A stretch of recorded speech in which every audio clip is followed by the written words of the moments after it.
श्री गुरुचरित्र अध्याय दुसरा संपूर्ण मजकूर।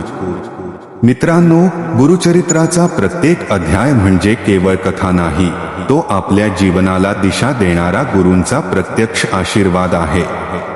काल आपण पहिल्या अध्यायातून गुरु परंपरेचे ओळख आणि गुरुकृपेचे महत्त्व अनुभवले।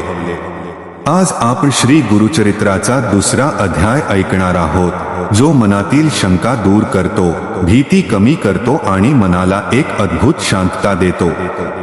ज्यांना वाटतं आपलं आयुष्य अडकून पडलं आहे, कष्ट करूनही फळ मिळत नाही, मन अस्वस्थ आहे किंवा मार्ग दिसत नाही, त्यांनी हा अध्याय श्रद्धेने, शांतपणे आणि पूर्ण लक्ष देऊन ऐकावा।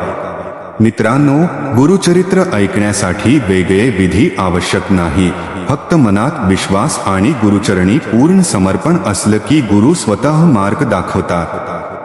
हा अध्याय ऐकताना मनात कोणतीही चिंता ठेवू नका, फक्त एक प्रार्थना करा की गुरुदेवा मला मार्ग दाखवा।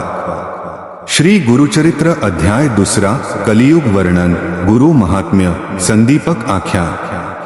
ओम श्री गणेशाय नमः, श्री सरस्वत्यै नमः, श्री गुरुभ्यो नमः, श्री कुलदेवताई नमः। हे त्रैमूर्ती दत्तात्रेया, तूच माझा गुरु आहेस। तू कृष्णा नदीच्या तीरावर वास्तव्य करतोस, तिथे तुझे भक्त नांदत असतात। ते पाहून स्वर्गातील देवांनाही मोठे कौतुक वाटते। असे श्री गुरूंचे ध्यान करीत नामधारक मार्गाने जात असता थकवा आल्याने तो एका वृक्षाखाली विश्रांतीसाठी थांबला। तिथेच त्याला झोप लागली। झोपेत असताना त्याला स्वप्न पडले। त्या स्वप्नात जटाधारी, सर्वांगाला भस्म लावलेले, व्याघ्रचर्म परिधान केलेले, पितांबर नेसलेले श्री गुरु दिसले। त्यांनी नामधारकाच्या कपाळी भस्म लावून त्याला अभय दिले।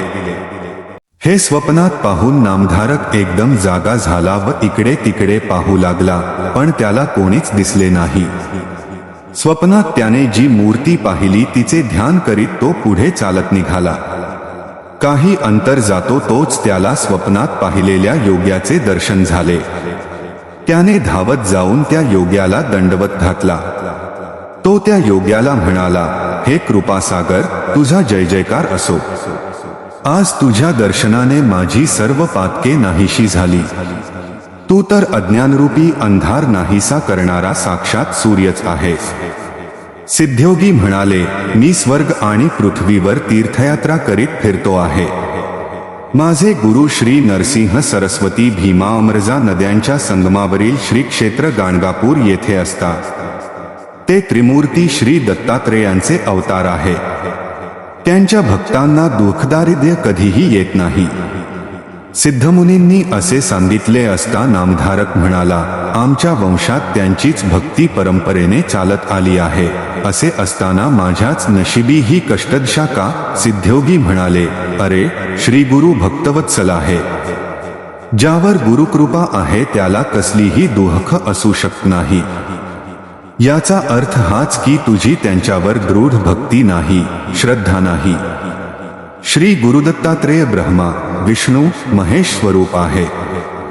जर हरिहर देव कोपले तर श्री गुरु रक्षण करतात, पण श्री गुरु जर कोपले तर हरिहर सुद्धा रक्षण करू शकत नाही। नामधारकाने विचारले, गुरु श्रेष्ठ कसे? तेव्हा सिद्धांनी त्याला संदीपक आख्यान सांगितले। संदीपक आख्यान। गोदावरी नदीच्या तीरावर वेदधर्म नावाचे ऋषी होते। त्यांचा संदीपक नावाचा एक शिष्य होता। एकदा वेदधर्मांनी शिष्यांची परीक्षा घ्यायचे ठरवले। ते म्हणाले, माझ्या पापाचा क्षय करण्यासाठी मला काशीला जाऊन कुष्ठरोगाचा भोग भोगायचा आहे। तुमच्यापैकी कोण माझी सेवा करेल? संदीपक पुढे आला आणि म्हणाला, गुरुदेव, मी आपली सेवा करेन। ते काशीला गेले। गुरु वेदधर्म यांचे शरीर कुष्ठरोगामुळे विद्रूप झाले, त्यांना दिसेनासे झाले। संदीपक त्यांची सेवा करू लागला, पण वेदधर्म विनाकारण त्याच्यावर चिडत, रागवत। संदीपक मात्र शांतपणे त्यांची सेवा करत राहिला। त्याची भक्ती पाहून भगवान शंकर आणि विष्णू प्रसन्न झाले आणि त्यांनी संदीपकाला वर मागायला सांगितले। संदीपक म्हणाला, माझ्या गुरूंना बरे करा. पण गुरूंनी नकार दिला की मला माझा भोग भोगू दे. संदीपकाने स्वतःसाठी काहीही मागता फक्त अखंड गुरुभक्ती मागितली. संदीपकाची ही निष्ठा पाहून गुरु वेदधर्म प्रसन्न झाले. त्यांनी संदीपकाला आशीर्वाद दिला आणि त्याचे शरीर पुन्हा सुदृढ व तेजस्वी झाले. गुरु म्हणाले, बाळा, मी तुझी परीक्षा घेत होतो. ब्रह्मदेवांनी कलियुगाला हेच सांगितले की कलियुगात जो गुरुभक्ती करेल त्याला कलीची बाधा होणार नाही. गुरु हाच साक्षात परब्रह्म आहे. समाप्ती. इति श्री गुरुचरित्रामृतातील कलियुग वर्णन गुरु महात्म्य संदीपक आख्यान नावाचा अध्याय 2 समाप्त. श्री गुरुदेव दत्त.